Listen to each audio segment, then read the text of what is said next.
Sepanjang hidup, kita pasti bertemu dengan berbagai tipe orang. Ada yang membantu kita tumbuh, memberi dukungan, dan mendorong kita meraih mimpi. Namun, ada pula tipe-tipe orang yang secara halus atau terang-terangan bisa menjadi penghalang dalam perjalanan kita. Mereka adalah orang-orang yang perlu kita waspadai. Mengenali siapa mereka akan membantu kita menjaga jarak dan melindungi diri dari energi negatif yang bisa merusak potensi kita. Inilah 8 karakter orang yang perlu kita waspadai.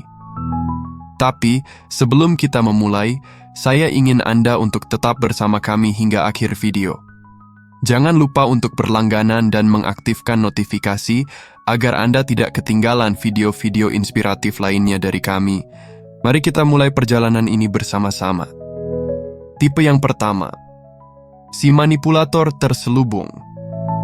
Mereka sering tampil dengan sikap manis, perhatian, dan bahkan tampak tulus ingin membantu.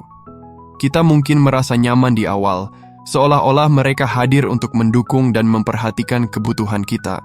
Namun, di balik keramahan yang mereka tunjukkan, tersembunyi agenda pribadi yang berbahaya. Si manipulator ini tahu bagaimana memutarbalikkan situasi dan fakta dengan cerdik, sehingga segalanya tampak berjalan sesuai keinginan kita. Padahal, semua yang mereka lakukan adalah untuk keuntungan mereka sendiri. Mereka tidak segan-segan menggunakan kelemahan atau ketergantungan kita sebagai alat untuk mengendalikan. Perlahan tapi pasti, mereka membuat kita merasa bergantung pada mereka, seolah-olah hanya mereka yang bisa memberi jalan keluar dari setiap masalah yang kita hadapi. Pada akhirnya, kita terperangkap dalam permainan psikologis yang halus, tanpa menyadari bahwa kita telah kehilangan kendali atas diri sendiri. Seperti yang dikatakan oleh filsuf Stoik, Epictetus, siapapun yang memiliki kekuatan untuk membuatmu marah, berkuasa atas dirimu. Kutipan ini mengingatkan kita bahwa ketika kita membiarkan seseorang mengendalikan emosi atau tindakan kita sebenarnya memberikan mereka kekuasaan atas diri kita. Begitu pula dengan manipulator, mereka merampas kendali atas diri kita dengan memainkan emosi kita. Bayangkan Anda memiliki seorang rekan kerja yang selalu menawarkan bantuan dalam proyek-proyek besar. Di awal, tawaran mereka terlihat tulus dan Anda mulai bergantung pada bantuan tersebut. Namun seiring waktu, Anda menyadari bahwa setiap kali mereka membantu, ada harga yang harus dibayar. Entah itu pengakuan untuk kerja keras Anda, atau mereka mulai menuntut balasan berupa perlakuan istimewa. Perlahan, Anda merasa terperangkap, karena jika tidak memenuhi permintaan mereka, Anda akan merasa bersalah atau bahkan khawatir hubungan kerja akan memburuk. Inilah cara manipulator bekerja. Mereka menciptakan ketergantungan dan memanfaatkan situasi tersebut untuk kepentingan pribadi. Jangan biarkan diri terjebak dalam permainan mereka. Kenali tanda-tandanya sejak awal. Seringkali mereka memanipulasi dengan pujian berlebihan, membuat kita merasa bersalah jika tidak mengikuti keinginan mereka, atau terus-menerus memanfaatkan situasi demi keuntungan mereka. Penting untuk selalu waspada terhadap tindakan mereka dan menjaga jarak sebelum kita benar-benar terseret dalam jerat manipulasi yang mereka bangun. Tipe yang kedua, si pemarah yang tidak terkontrol. Ini adalah tipe orang yang emosinya tidak stabil. Mereka bisa baik-baik saja di satu momen, lalu tiba-tiba meledak tanpa peringatan. Mereka menuntut kita berjalan dengan hati-hati, seperti berada di atas cangkang telur yang mudah pecah. Kehadiran mereka menciptakan tekanan mental dan kecemasan yang konstan. Setiap kata, setiap tindakan kita harus dipilih dengan cermat karena kita tidak pernah tahu kapan mereka akan kehilangan kendali. Mereka bisa menghancurkan suasana yang damai dalam sekejap hanya karena hal kecil yang menurut mereka salah. Berada di sekitar orang seperti ini sangat melelahkan. Mereka menciptakan lingkungan yang penuh tekanan, di mana kita merasa harus selalu waspada dan menahan diri. Ketegangan ini, lama-kelamaan, bisa menguras energi mental dan fisik kita. Kita tidak hanya menjadi lebih cemas, tetapi juga mulai kehilangan rasa aman dalam diri sendiri. Terkadang, kita bahkan menyalahkan diri karena merasa tidak bisa membuat mereka bahagia atau tenang. Seperti yang dikatakan oleh filsuf Stoik Aristoteles, kemarahan adalah api yang membakar tanpa arah dan meninggalkan kehampaan.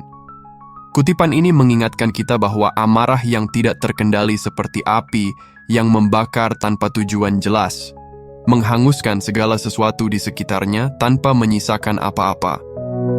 Amarah ini tidak hanya merugikan orang lain, tetapi juga merusak keseimbangan diri sendiri. Kita tidak bisa mengendalikan orang seperti ini, tetapi kita bisa memilih untuk menjauh dan menjaga keseimbangan emosi kita sendiri. Bayangkan tipe orang ini seperti gunung berapi yang tidak aktif, tetapi selalu berpotensi meletus. Kita bisa menikmati pemandangan dan ketenangan di sekitarnya, tapi kita hidup dengan ketakutan bahwa kapan saja, tanpa peringatan, ledakan besar bisa terjadi. Kita terus-menerus waspada, mencoba menghindari memicu kemarahan mereka, namun rasa takut dan kecemasan tetap ada, menghantui setiap momen. Berada di sekitar orang seperti ini hanya akan menguras energi dan membuat kita merasa tidak aman. Penting untuk menghindari terlalu dekat dengan mereka, atau mengharapkan perubahan yang instan, karena kita tidak bisa mengendalikan sifat mereka. Kita harus menjaga jarak untuk melindungi kesejahteraan mental kita sendiri, dan memilih lingkungan yang lebih sehat bagi perkembangan emosi kita. Tipe yang ketiga, si pengeluh yang tak pernah puas. Tidak peduli seberapa baik situasi, mereka selalu menemukan alasan untuk mengeluh. Hidup mereka selalu terasa kurang, dan mereka membawa energi negatif kemanapun mereka pergi. Setiap kali ada sesuatu yang baik terjadi, mereka segera mencari celah untuk mengkritik atau menilai hal tersebut tidak memadai. Keluhan mereka bukan hanya sebuah bentuk ekspresi ketidakpuasan, tetapi juga sebuah virus emosional yang menular. Kehadiran mereka membuat suasana menjadi suram dan penuh dengan kekurangan. Mereka menciptakan aura ketidakpuasan yang membuat orang-orang di sekitar mereka merasa pesimis dan kehilangan semangat. Jika kita terlalu lama berada di sekeliling orang ini, kita akan merasa tertekan dan mulai meragukan keberhasilan atau kebahagiaan kita sendiri. Rasa syukur kita terhadap hal-hal baik dalam hidup bisa memudar, tergantikan oleh pesimisme dan ketidakpuasan yang mereka bawa. Seperti yang dikatakan oleh filsuf Stoik Epictetus, tidak ada yang lebih cepat menghancurkan kebahagiaan daripada kebiasaan mengeluh. Kutipan ini mengingatkan kita bahwa kebiasaan mengeluh secara konstan dapat merusak kebahagiaan dan kepuasan hidup kita. Ketika kita dikelilingi oleh pengeluh, kita mungkin kehilangan kemampuan untuk menghargai hal-hal baik dalam hidup dan merasa terjebak dalam siklus ketidakpuasan. Bayangkan si pengeluh seperti awan gelap yang selalu menyelimuti matahari. Tidak peduli seberapa cerah hari itu, awan gelap ini selalu ada untuk menutupi sinar matahari, membuat semuanya tampak suram dan dingin. Awan ini menghalangi cahaya yang seharusnya menyinari hari kita, membuat kita merasa tertekan dan kurang bersemangat. Berada di sekitar orang seperti ini bisa membuat kita merasa lelah dan kehilangan energi. Mereka mempengaruhi suasana hati kita dan membuat kita merasa bahwa segala sesuatu dalam hidup tidak pernah cukup baik. Untuk melindungi semangat dan rasa syukur kita, penting untuk membatasi interaksi dengan mereka dan mencari lingkungan yang mendukung dan positif. Fokuskan perhatian pada hal-hal yang memberi inspirasi dan kebahagiaan, serta jaga agar perspektif kita tetap cerah dan penuh rasa syukur. Tipe yang keempat, si penyebar gosip yang menabur konflik. Orang ini memiliki kebiasaan buruk dalam membicarakan orang lain di belakang mereka. Mereka senang menyebarkan desas-desus dan informasi yang seringkali tidak akurat, menciptakan konflik, dan merusak kepercayaan antara orang-orang di sekitar mereka. Tindakan mereka seperti racun dalam sebuah komunitas, perlahan-lahan merusak hubungan baik dan kepercayaan yang telah dibangun dengan susah payah. Kehadiran mereka menciptakan suasana ketidaknyamanan dan kecurigaan, di mana setiap orang mulai meragukan niat dan integritas satu sama lain. Mereka seringkali menggunakan gosip untuk memperbesar masalah yang sebenarnya kecil, memperkeruh situasi, dan memecah belah kelompok yang sebelumnya harmonis. kita bisa dengan cepat terjebak dalam permainan kotor mereka, ikut serta dalam gosip, atau bahkan menjadi sasaran dari kebohongan mereka sendiri. Seperti yang dikatakan oleh filsuf Stoik, Socrates, kita tidak dapat mempengaruhi orang lain dengan kebohongan tanpa mengubah diri kita sendiri.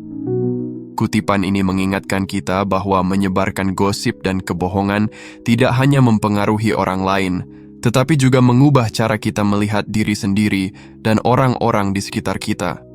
Dalam konteks ini, penyebar gosip merusak bukan hanya hubungan yang ada, tetapi juga integritas mereka sendiri. Bayangkan si penyebar gosip seperti api kecil di tengah hutan kering. Api ini mulai dengan nyala kecil, tetapi dengan cepat menyebar, membakar semua yang ada di sekitarnya. Meskipun tampak sepele pada awalnya, gosip ini dapat menjadi kekuatan yang merusak dan menghancurkan, membuat hubungan baik di sekeliling kita hangus tanpa tersisa. Jangan biarkan diri kita terjebak dalam permainan kotor mereka.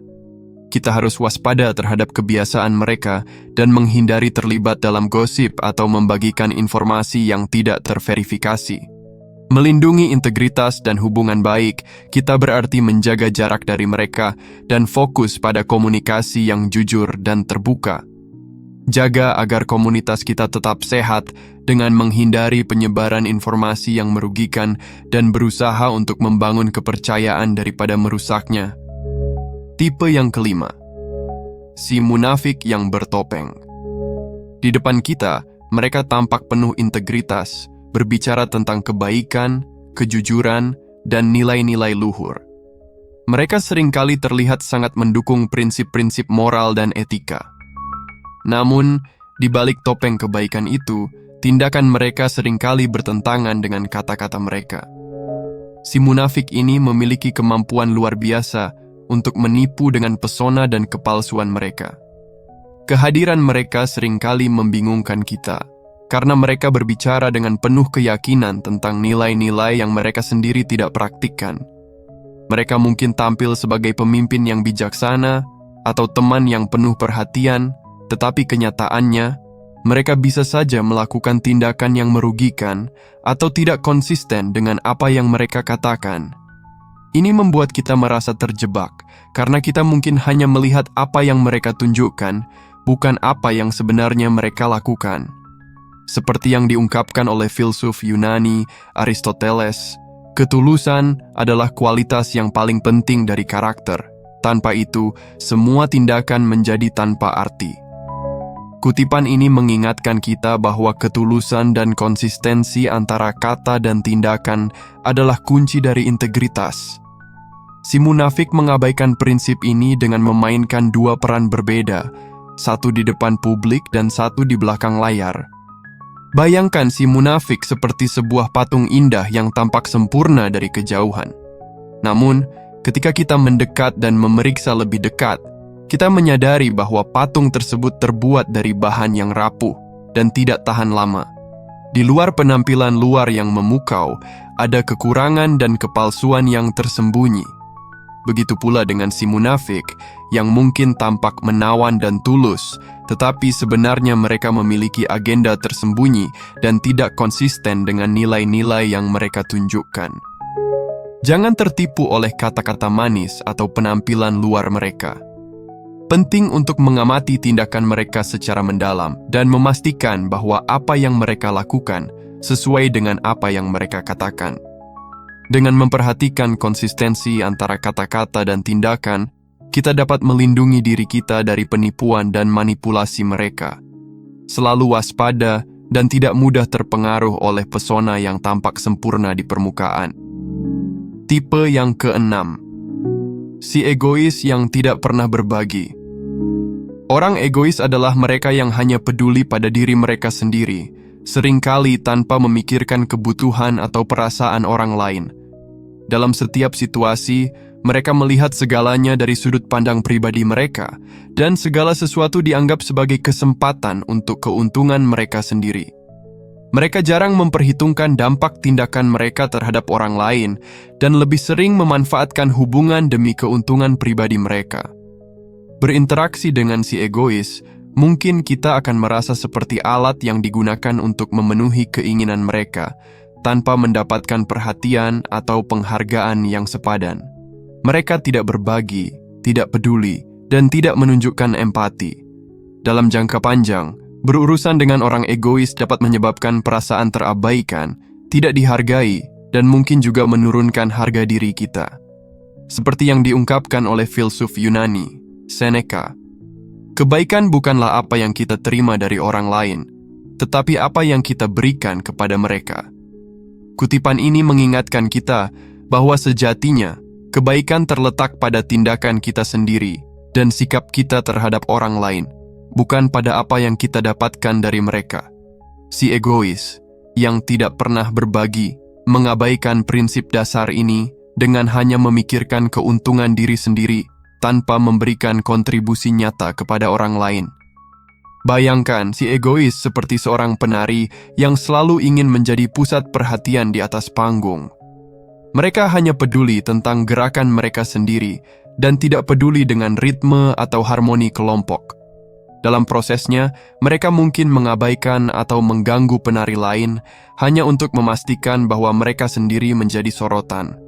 Begitu juga dengan si egois dalam kehidupan sehari-hari. Mereka mengejar kepentingan mereka sendiri tanpa memikirkan dampak pada orang-orang di sekitar mereka. Berurusan dengan orang egois bisa membuat kita merasa terabaikan dan kurang dihargai. Oleh karena itu, penting untuk menetapkan batasan dan tidak membiarkan diri kita terus-menerus terpengaruh oleh sikap mereka. Kita perlu mengingat bahwa hubungan yang sehat harus saling berbagi dan saling mendukung, bukan hanya untuk kepentingan satu pihak. Tipe yang ketujuh, si pengecut yang lari dari tanggung jawab. Orang pengecut adalah mereka yang selalu menghindar dari masalah dan tantangan yang datang dalam hidup. Ketika dihadapkan pada situasi sulit atau keputusan penting, mereka lebih memilih untuk menyalahkan orang lain atau bahkan melarikan diri dari tanggung jawab mereka. Mereka hidup dalam ketakutan konstan akan kegagalan, dan perilaku ini seringkali menghambat kemajuan dan perkembangan kita sendiri. Berada di sekitar orang pengecut dapat menciptakan atmosfer ketidakpastian dan stagnasi. Mereka menghindari menghadapi kenyataan dan cenderung melarikan diri dari tantangan daripada mencari solusi. Akibatnya, kita mungkin merasa terperangkap dalam lingkaran stagnasi, di mana kemajuan pribadi dan profesional menjadi sulit dicapai karena ketidakmampuan mereka untuk menghadapi kenyataan. Seperti yang diungkapkan oleh filsuf Yunani, Aristoteles, keberanian adalah kebajikan utama yang memungkinkan kita untuk menghadapi ketakutan dan mengatasi tantangan. Kutipan ini mengingatkan kita bahwa keberanian adalah kualitas yang memungkinkan kita untuk menghadapi ketakutan dan tantangan secara langsung daripada menghindarinya. Si pengecut sebaliknya menolak untuk menunjukkan keberanian dengan menghindari tanggung jawab dan menyalahkan orang lain. Bayangkan si pengecut seperti seorang pelaut yang selalu menghindari badai dan memilih untuk berlayar di laut yang tenang, bahkan ketika ada peluang untuk menjelajahi wilayah baru dan penuh tantangan. Mereka menghindari badai karena ketakutan akan kesulitan yang mungkin dihadapi, meskipun badai tersebut bisa membawa mereka ke arah yang lebih baik dan lebih berharga. Begitu juga dengan si pengecut dalam kehidupan sehari-hari. Mereka menghindari tantangan dan tanggung jawab, sehingga terjebak dalam zona nyaman yang membatasi pertumbuhan mereka.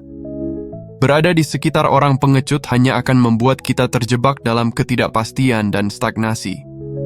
Penting untuk mengidentifikasi dan menghindari pengaruh negatif dari mereka, serta berusaha menghadapi tantangan dengan sikap berani dan tanggung jawab. Mengambil kendali atas hidup kita sendiri dan tidak membiarkan ketakutan mengendalikan kita adalah langkah penting untuk mencapai kemajuan dan pertumbuhan pribadi. Tipe yang ke-8, si pesimis yang tidak pernah melihat cahaya. Si pesimis ini tidak pernah percaya pada harapan, selalu meragukan kemungkinan yang ada, dan seringkali memandang segala sesuatu dengan skeptisisme yang mendalam. Mereka menolak untuk melihat sisi positif dari kehidupan dan lebih memilih fokus pada kekurangan dan masalah. Jika kita terus-menerus terpapar sikap pesimis mereka, dampaknya bisa sangat merugikan. Kita mungkin mulai kehilangan semangat hidup, menyerah sebelum mencoba sesuatu, dan akhirnya terjebak dalam keputusasaan. Kehadiran si pesimis dalam kehidupan kita bisa membuat kita merasa tertekan dan kurang termotivasi, yang pada gilirannya menghambat pertumbuhan pribadi dan pencapaian tujuan. Seperti yang diungkapkan oleh filsuf Yunani, Epictetus, bukan apa yang terjadi kepada kita, tetapi bagaimana kita menanggapinya yang menentukan kesejahteraan kita. Kutipan ini mengingatkan kita bahwa sikap kita terhadap situasi, bukan situasi itu sendiri, yang menentukan bagaimana kita merasakannya. Si pesimis mengabaikan kekuatan respons kita terhadap situasi dan memilih untuk terjebak dalam pandangan negatif yang dapat menghancurkan semangat kita. Bayangkan si pesimis seperti seseorang yang selalu berjalan di terowongan gelap tanpa mencoba mencari jalan keluar atau menyalakan senter. Mereka hanya melihat kegelapan dan mengabaikan kemungkinan adanya cahaya di ujung terowongan. Ketika kita terpengaruh oleh sikap mereka, kita juga bisa terjebak dalam kegelapan mental yang sama, kehilangan pandangan tentang potensi dan peluang yang ada di depan kita. Berada di sekitar orang yang pesimis bisa menyedot energi dan semangat kita. Penting untuk menjaga jarak dari pengaruh negatif mereka dan mencari sumber inspirasi yang positif. Dengan fokus pada harapan dan kemungkinan, kita bisa menjaga semangat hidup kita tetap menyala, berani menghadapi tantangan, dan meraih kesuksesan yang kita impikan. Mengenali karakter-karakter ini adalah langkah pertama untuk melindungi diri. Ketika kita tahu siapa yang membawa pengaruh buruk, kita bisa dengan bijak menjaga jarak atau bahkan melepaskan diri dari hubungan yang merugikan. Mengelilingi diri dengan orang-orang yang tulus dan positif akan membawa dampak yang luar biasa bagi perkembangan kita. Hidup ini sudah penuh tantangan, kita tidak perlu menambahkan beban dengan membiarkan orang-orang seperti ini menguras energi kita. Dengan melepaskan diri dari pengaruh negatif, kita akan lebih fokus, lebih tenang, dan lebih siap untuk menghadapi kehidupan dengan kekuatan penuh. Kita berhak memilih lingkungan yang mendukung, yang memberikan kita ruang untuk tumbuh dan berkembang menjadi diri kita yang terbaik. Jadi, setelah mengetahui 8 karakter orang yang perlu diwaspadai, waktunya kita melakukan evaluasi diri. Periksa kembali lingkungan sosial kita. Apakah ada orang yang diam-diam membawa dampak negatif bagi hidup kita? Jika ya, beranilah mengambil keputusan untuk menjaga jarak. Kesehatan mental dan kebahagiaan kita jauh lebih berharga daripada terus-menerus berada di sekitar orang yang merugikan. Ingatlah, kita berhak atas kehidupan yang damai dan mendukung pertumbuhan kita. Jadi, mari kita pilih dengan bijak siapa yang layak ada dalam hidup kita. Sebelum kita berpisah, saya ucapkan terima kasih sudah menonton video ini, dan buat teman-teman yang sudah like, komen, subscribe, dan share video ini, aku ucapkan terima kasih banyak. Sampai jumpa dalam petualangan berikutnya. Tetaplah meraih kekayaan yang sejati dalam setiap langkah hidup Anda.